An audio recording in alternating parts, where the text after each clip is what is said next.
Hello everyone, welcome to a YouTube video. Hope you're doing well. My name's Omar. I'm joined by Mr. Kai Bennett of MillwallFanTV fame. How you doing, Kai?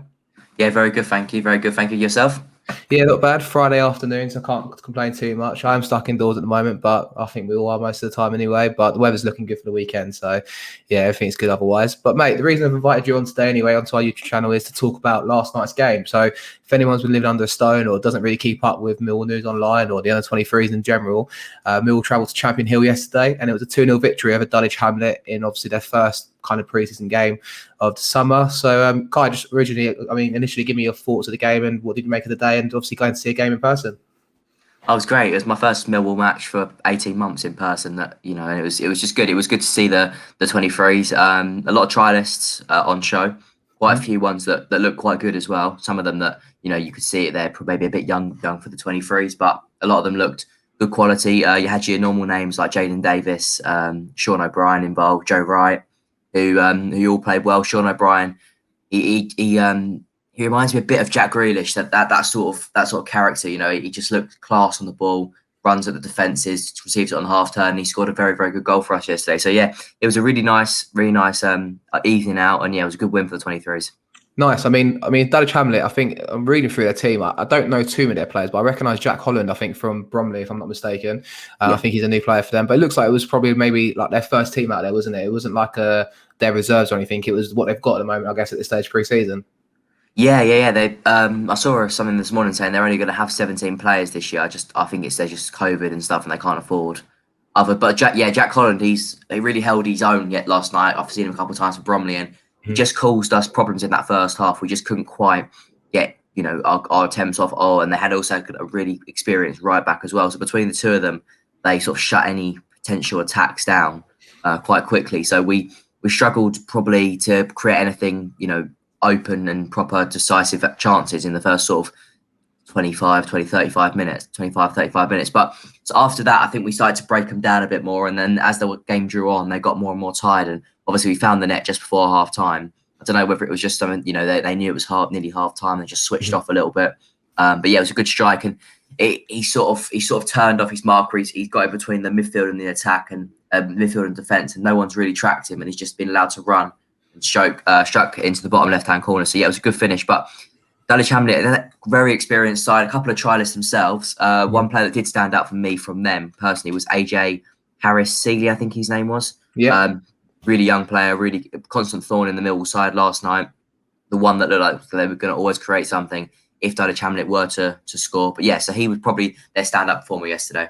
I guess the reason why I point there is like it was probably what they've got obviously, but they play in the conference, don't they? I think the National South, so like they're a decent size, so it's a good test nonetheless for the 23s. And I mean, I saw a few players in there. I'll take you through the 11 that Mill kind of tweeted out there. Obviously, there'll be trialist A, trialist B in there and stuff like that. The trialist family returning pre-season, but looks like Joe Wright was in goal. Trialist A playing fullback with Dan Moss, Penny, Tiencia. Trialist B, Allen, I think that's Alfie Allen, isn't it? He's a young midfielder, if I'm not mistaken. Yeah. Then you had obviously Davis in there. I think that's Jaden Davies, Sean O'Brien, and then another trialist in there.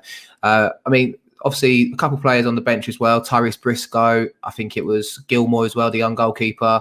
And then obviously you've got Okoli and Leay, who got obviously the other goal, and Adam Malachi. So, I mean, as a first half, I mean, the team, obviously, the players in there that stand out. Obviously, Junior Tiencia, how was he? Was he lively on the left-hand side? Yeah, really lively. That AJ Harris-Seeley, funny enough, they had a really good battle because that boy was quick. And Tiencia, we all know Tiencia's rapid, but this boy was seen to match him in pace. Yep. So when sort of one-on-one defending, it was interesting to see how good and Tiencia held his own really, really well. I thought he did well. And when he got on the ball attacking-wise, he looked a real threat. One time he's sprinted down the left-hand side and pulled a teasing ball across the face of goal. And I think it was the trialist number 7. He just couldn't tap it in, but he just looked so dangerous. And I think his cross he looks a really exciting player. I've expected to see him in the first team for quite a while now, but we've never actually seen him, have we? But I think he'll be one to look out for in the next year or so. And what about Jaden Davies? I think he seems to be quite a nippy winger, if I'm not mistaken. I've seen a couple of games before. He seems to be a bit of a... Obviously, you mentioned Sean O'Brien playing kind of like a Jack Grealish sort of role and obviously a bit of a flair player, but that Jaden Davies looks to be a bit kind of raw around the edges, but also quite nippy. Yeah. He's really quick. Him and Tiencha worked really well on that left hand side. They looked really dangerous when they got forward, and they did well defensively as well, helping out Tiencha with that quick one with the quick lad on the right. So yeah, it was a good test for Davies as well, because the right back was very experienced. I reckon he must have been about 32, 33. So he knew what he was doing. But as soon as Davies got past him, he was gone. And clever little steals. He loves to step over. And he looks a constant threat. As soon as he got on the ball, it almost sparked something as if something's going to happen. Like with the first team, when Jeb Wallace gets on the ball, everyone thinks, here we go. That was the sort of player that last night was getting the few Millwall fans that were there off their seats. And obviously in the second half, it looked like we made 4 subs at half time. I mentioned Gilmore coming on for right. Any notable kind of contributions from the 2 goalkeepers in the game? No, not really. There was not really much to do, to be honest. One, I think Wright might have made a couple of saves in the first half, but routine ones that you'd probably expect him to make from low strikes. But they didn't without sort of testing the keeper. They had a couple of good chances, Dulwich Hamlet, a couple of ones from free kicks that they've hit into the just sort of grazed the crossbar. But other than that, they didn't really have too many chances. And I thought the keepers did what they had to do. They did well. So yeah, it was a solid performance for the keepers last night. And the other substitutions that, apart from not being trialist, was Briscoe. I think Tyrese Briscoe is a forward, isn't he? He came on and was playing up front with Sean O'Brien. Anything to note about his contribution yesterday? When he came on, we changed our game a little bit, I think. Sean O'Brien looked to get on the ball, and there was Strides on the wing who looked to get on the ball and play him in behind. Yeah. They were sort of trying to, go forward, and he was trying to just make a little bit of space so he could slot him through. So we changed our style of play when he came on. We were just a little bit quicker, a little bit more sprightly when he came on, looking up front. And when he did get his chance, he nearly buried it, hit it into the side netting.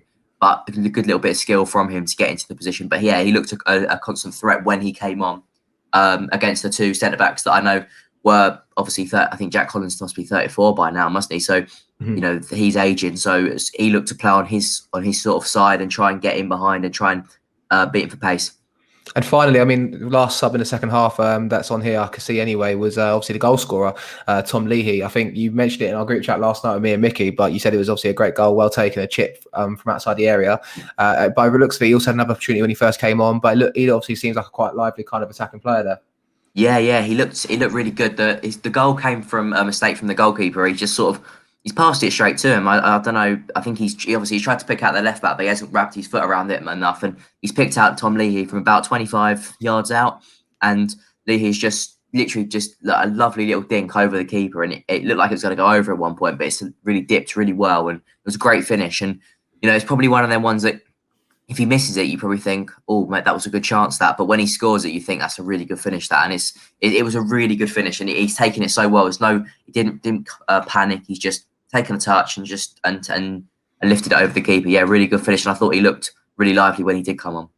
It looked like Kevin Nugent was full of praise anyway after the game. Who was the coaching staff? Was it Kevin Nugent and Paul Robinson there, or was anyone else there that you kind of saw in the crowd? Paul Robinson was there. Also, Alan Dunn and Roger Johnson were there from Bromley. Oh, really? Interesting. Yeah, I wonder if they're scouting a couple of Millwall loanees, maybe. And also Alex Mitchell was there as well, watching.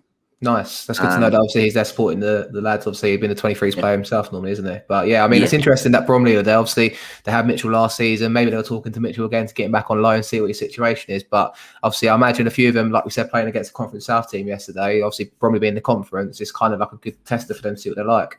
Yeah, definitely. They were talking to Mitchell quite a lot about at half time. Yeah, they were talking to him. I don't know whether it's just a friendly chat or whether it's more of a come back for next season, that sort of chat. But he it was nice to see him supporting the lads as well. He sat up with Tiencha and stuff when they came off second half.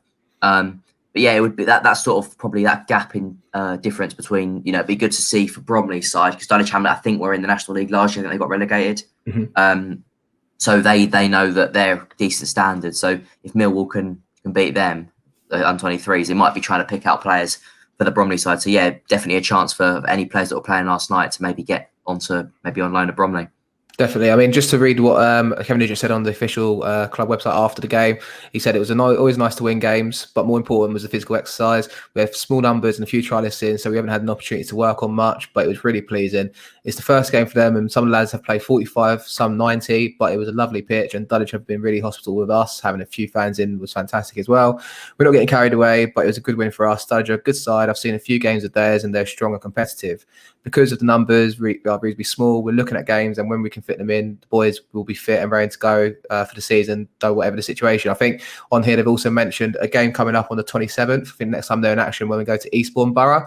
And obviously then that's just ahead of their campaign start. Would you be looking to go to that game against Eastbourne then, Kai? Just give us another update. I think it's a Tuesday, though. It's a bit further out. Oh, I'll have a look. I always have a look. I just love going to watch Millwall. I mean, I think the next first team one's Gillingham, isn't it? I think must be, is that Saturday or Tuesday? It's a Saturday, isn't it? It's a Saturday, yeah. I'll be definitely looking to go to that one. But yeah, I'll have a look at going to Eastbourne. I just like watching Millwall, to be fair. It's just good to see, especially the 23s. It's good to see what's coming through and what we've got. It's exciting, isn't it? Because the 23s are hopefully the ones that are going to come through and become players that we don't need to go and sign, isn't it? We can use them instead. Like we'll mention his name, but Abdul Malik could have been that player, but we don't know what's going on with him now. But that's the sort of standard that they look, and they looked a really good side, the under-23s last night. So exciting times for the Millwall. Just to correct myself, I think we've actually played Ipswich on the Tuesday, the 27th at 7 p.m. And on Saturday afterwards, we've got Ipswich away at Portman Road. So there you go, 2 pre-season games. But yeah, obviously, Kai, thanks for coming on with us today. Obviously, just a little roundup of yesterday's game. I do appreciate your time. No worries, mate. Thank you very much for having me. And if you're new around here, be sure to hit the like button and subscribe. And obviously check out our podcast. We're available over all Spotify and Apple and any podcasting platform. And obviously we upload our videos on here now as well. So thanks for tuning in, guys. And we'll be back probably next Wednesday with another podcast.